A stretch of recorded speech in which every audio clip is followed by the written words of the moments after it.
ప్రభుత్వాన్ని కాదని, నేను ఆ నాయకత్వాన్ని కాదని నేను బయట వచ్చిన ఈ విషయం మీకు అందరికీ కూడా తెలియజేస్తున్నా. అంతేకాకుండా చాలా మంది మాట్లాడినారు అందరినీ వాళ్ళ కాలువ గురించి, టెంకాయలు కొట్టి నీళ్లు కొట్టి కాలువలు నింపా.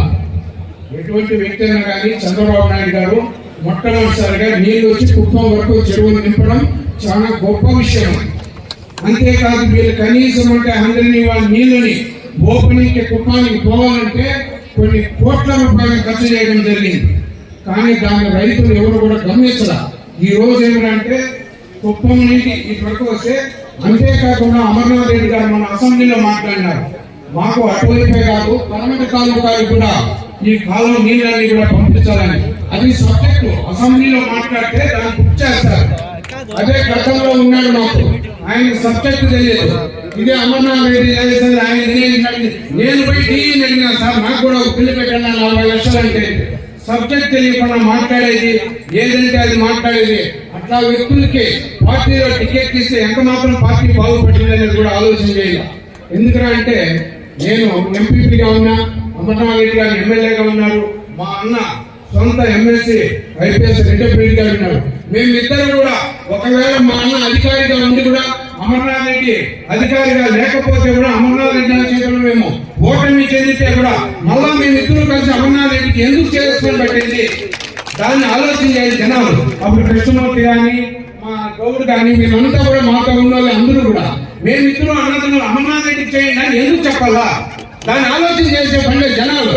ఎంతసేపు మాట అరే వాళ్ళిద్దరు అమర్నాథ్ రెడ్డి చిన్నవాడు కావచ్చు, మా ఆయన పెద్దవాడు కావచ్చు, పెళ్లిలో మా ఆయన కూర్చుంటే అమర్నాథ్ రెడ్డి ఇంకోటి మాట్లాడతారు, అయ్యో రెడ్డి పెట్టాను ఓడు గెలుపు సహజం.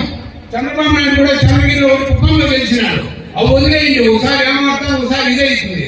అమర్నాథ్ రెడ్డి అన్న మాతో బాగా కలిసి మంచి ఉంటాడు. ఆయన ఏం చేస్తాడంటే ఖర్చు మూసి పెట్టుకుంటాడు. మా ఆయన వాడెవరో 5 లక్షలు ప్రజాస్వామ్యం మీతో దిగి మిగిలించారు. కొన్ని విషయాలు క్లుప్తంగా చెప్తాను.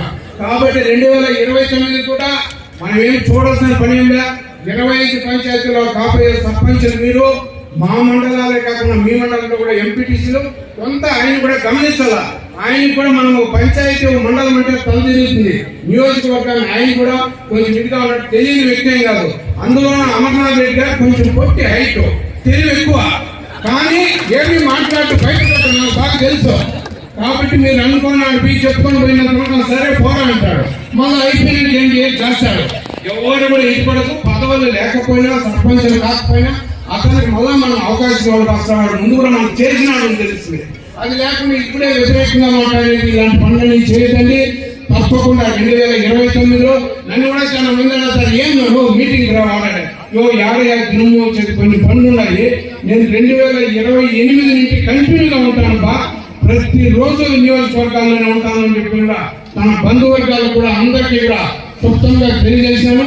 2003 నాకు చిన్న కోరిక ఉంది, మొన్న మెజారిటీ తక్కువ కాబట్టి 2029లో దాన్ని డబుల్ కొట్టేస్తే అప్పుడు తృప్తిగా మీ అందరితో కూడా మాట్లాడి సంతోషిస్తారు. ఎందుకంటే అతను మాట్లాడే మాటలకి మీ నాయనికి చరిత్ర ఉంది, మీ కుటుంబానికి ఉంది. నేను 32 చేశాను, నువ్వు ఎట్లా చేసినావు అయినా చెప్పు, అది చెప్తే కదా. అది చెప్పండి, నాకు బాగా అవుతుంది. సెల్ ఫోన్ చెప్పుకుంటే పగలగొట్టేద్దామని అనిపిస్తుంది. అవంతా మాట్లాడకూడదు. నేను కూడా ఒక గ్రామ పంచాయతీలో సర్పంచ్ గా నిలబడి నా తండ్రి సంతృప్తి చెట్టు ఓడిపోయినా, ఒక అనామకం చెట్లు ఓడిపోయినా. ఇప్పుడు కంటిన్యూగా మా భార్య ఏకగ్రహం. రేపు కూడా ట్రైనింగ్ ఉంటే ఎవరు కూడా చేయలేరు. నాకు అవసరం లేదు. నేను చేరడం ఏమిటంటే వాళ్ళ రాక్షస పాలన నుండి వద్దు, ఈ రాక్షస పాలన మనం బతకలేము, ఇది నీతి నిజాయితీ పాలన కాదని చెప్పి అమర్నాథ్ రెడ్డి సంవత్సరంలోని పార్టీలో చంద్రబాబు నాయుడు సంవత్సరంలో చేరడం పదవులకు ఆశించి కాదు కూడా గర్వంగా చెప్తాను. ఏలాంటి పదవికి ఆశించి కాదు. నేను 2029 దాకా కూడా పార్టీకే పనిచేస్తా. ఇంకా రెండో పార్టీ అంటే నాకు లేదు. ఇది కావాలంటే చాలా మంది రికార్డ్ చేస్తూ ఉంటారు. నాకు నేను ఏదో మినిస్టర్ చేస్తామంటే కూడా నాకు వద్దు.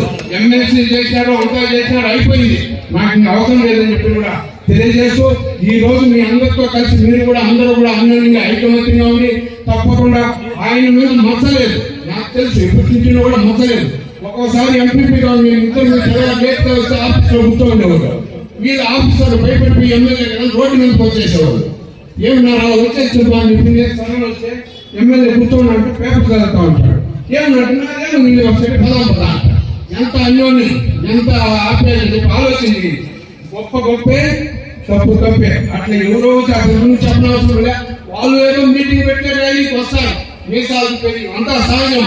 మన నిమిషాలు అట్లా చేశారా? ఆయన కూడా ఎవరన్నా ఎస్ఐ ఇక్కడ నువ్వు పోయి కొట్టరాంటాడు, కొట్టేలా అయ్యారు. అతను ఎలా ఇక్కడ రాక్షస పాలన చూపించేసినాడు. పాపం అనామకులు రిమైండ్ పంపించినాడు పిల్లలంతా. ముదరంపల్లిలో పాపం రిమైండ్ పోయి ఒక అతను చనిపోయి గణపతి అనే వ్యక్తి వాళ్ళ బిడ్డలు కూడా రిమైండ్ పోయొచ్చు. ఇట్లా పనులన్నీ చేయకుండా ఆయన చేయడు. ఊరికే మనం చెప్పుకోవాలి. ఇప్పుడే ఎవరన్నా వచ్చి నేను ఆఫీసర్ పిలిస్తే అమ్మ ఫోన్ చేస్తా అంటారు. చేసేది నేను వస్తాగా నేను వస్తాను చూసుకుంటాను అంటారు. కాబట్టి మేము కూడా కంపెనీలో పుట్టినాము. మేము ఎవరిని కూడా కొట్టినా మన చేయడంతో మేము అప్పుడున్నప్పుడు కూడా వాళ్ళు బూతులు తిరిగేటప్పుడు కూడా ఎప్పుడు మేము ఒకరితో మాట్లాడుకోండి వ్యక్తులు కాదు, అన్యోన్యంగా ఉండేవాళ్ళు. ఇది శాశ్వతంగా ఇట్లే ఉంటుందని కూడా మీకు అందరికీ కూడా తెలియజేస్తూ మీరందరూ కూడా అమరణ నాయకత్వంలో అందరూ కూడా పనిచేయండి.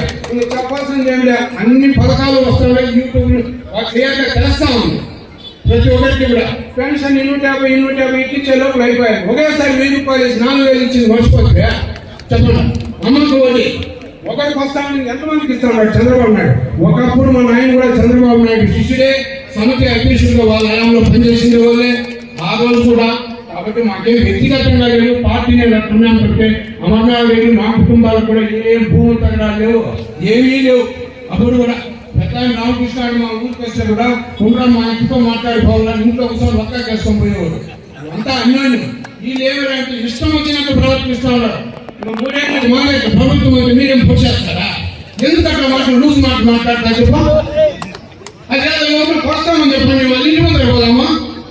పనిపాని పని మాట్లాడుకుంటుంది వాళ్ళు తెలుసుకోవాలని ఈరోజు నేను పత్రికా సమస్యలో చెప్తా ఉన్నా. అభివృద్ధి చేయండి. ఇప్పుడు ఆయన కూడా పెద్ద పంజంలో చలమంగళం నుంచి గడ్డలాంటి పదంతా సీసీ రోడ్లు లేవు. నేను ఎంపీగా ఉంటే బస్సులు తీసుకోవాలంటే ఇబ్బంది అయితే మేము మండల బ్యాంక్ వచ్చేది ముందు దొరుకుతుంది. గతంలో నేను వచ్చింది మాట్లాడేశారు. ఇది శాంక్షన్ అయింది, అమర్నాథ్ రెడ్డి గారు ఎప్పుడో ఇచ్చేసినారు. బాగుంది అయితే అమరన్న డబ్బు బిల్లు తీసుకునేందుకు ఢిల్లీ దగ్గరికి పోతాయి. సార్ నాకు పెట్టించేయండి అట్లా నువ్వు ఏమన్నా మాట్లాడతావు నువ్వు ఆయన చెప్పినాడు. ఆయన చెప్పి చదువు లేకపోతే నీకు తెలియమన్నా అవి మాట్లాడుకో. దయచేసి నువ్వేమో అనుకుంటావు. నాకు 2029 నుంచి వదిలితే ఏం చెప్పాలో చెప్తా. నువ్వు ఏమన్నా చేయను. వీకోటానికి కూడా ఈ రోజు కూడా నేను ఎప్పుడు బంధువర్గంతో మాట్లాడా. వీకోటాలో కూడా అన్ని ఊర్లకి మాట్లాడుతూ ఉండా, బైరేపల్లి మాట్లాడుతూ ఉండా. ప్రతిరోజు నేను 500 ఫోన్లతో మాట్లాడుతాను. వైఎస్ఆర్ పార్టీలో ఉండేవాళ్ళు కూడా వ్యక్తిగతంగా మంచి వ్యక్తులు ఉన్నారు. వాళ్ళని నేను చెప్పాను. కొంతమంది వాళ్ళు కూడా రేపు అన్నింటిగా కలిసి వస్తారు. ఇక్కడ పోరాళ్ళు ఏం వాళ్ళని పోటీ పడలేకపోయింది. పాలన రాదన్నా తగ్గిపోండా, చిన్న చిన్నగా వచ్చేయండి అని చెప్పిన. కాబట్టి అందరూ కూడా చాలా సంతోషము. ఇంకేమో చెప్పేసి అన్ని భయపడి వచ్చినాడు.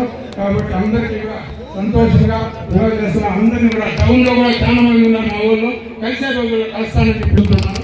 జై తెలుగుదేశం, జై జై తెలుగుదేశం.